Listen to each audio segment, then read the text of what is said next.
Hi, I'm Rich O'Connell, calling in from Atlanta, Georgia. Former transplant from the great state of Boston, Massachusetts. We're participating for the first time in the 2022 Bluefin Blowout. My captain, Anthony Johnson of First Light, has promised me, guaranteed it, 100% money back guarantee, a win.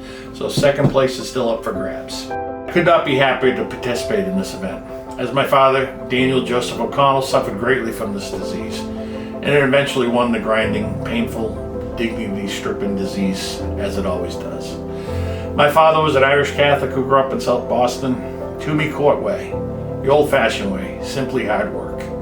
He went on to attend Boston Latin, took a prep year at Harvard University, and then the Speaker of the House, John McCormick, gave him his nomination and his dream job for the rest of his career.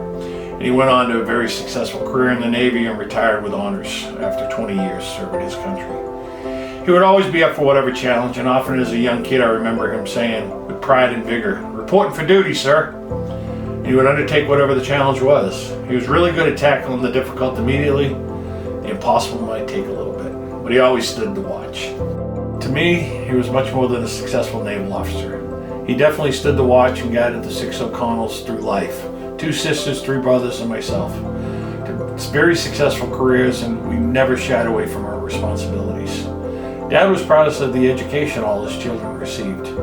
He never wavered in his belief in all 6 of us, and gave me the proper motivation to finally figure it out, as he did with all 6 of us. He personally tutored me and my sister Ellen through college and prep year, and it made a huge difference in my life, as well as my sister's Ellen.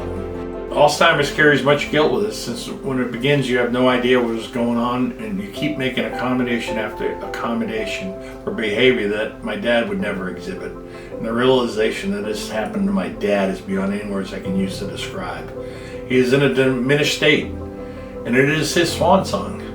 My 2 sisters, Carol and Ellen, and my oldest brother, Danny, carried the brunt of this disease and went from crisis to crisis. I was in Atlanta and did not do enough to carry my share of my family burden. I cannot ever forget the slow, painful 7 to 8 years that my dad suffered through. It stripped my dad of a lot of dignity he had spent a lifetime creating that was being stolen from him one day at a time. Maybe if we had been more aware, we would have gotten more progressive treatment sooner, but we did not want to believe what was happening right in front of us. In closing, I came to grips with the end of life for my dad slowly. I came to appreciate that Dad never slept until his watch was over, and now he could rest. His work was done. He was relieved of his command, and he did a really good job. Till the end, he could remember very few details, but he talked fondly of The Last Hurrah and Spencer Tracy, a 1950s movie about South Boston Irish politics.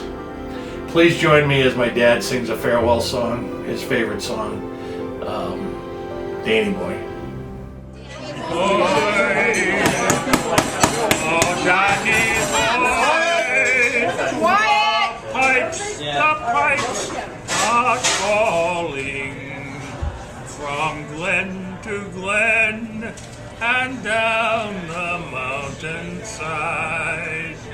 The sun is gone, but all the flowers hollow. Did you must know, and I shall stay. But come ye back when summer's in the meadow, and when the valley's white and white with snow. 'Tis I'll be here in sunshine or in shadow. Oh Danny boy, I love you so. I'm very excited to be participating in this tournament and the fundraising efforts behind it. Not sure we'll ever cure it, but we can lessen the pain and suffering and delay the onset, and maybe someday we will find a cure. Until then, I look forward to seeing you all.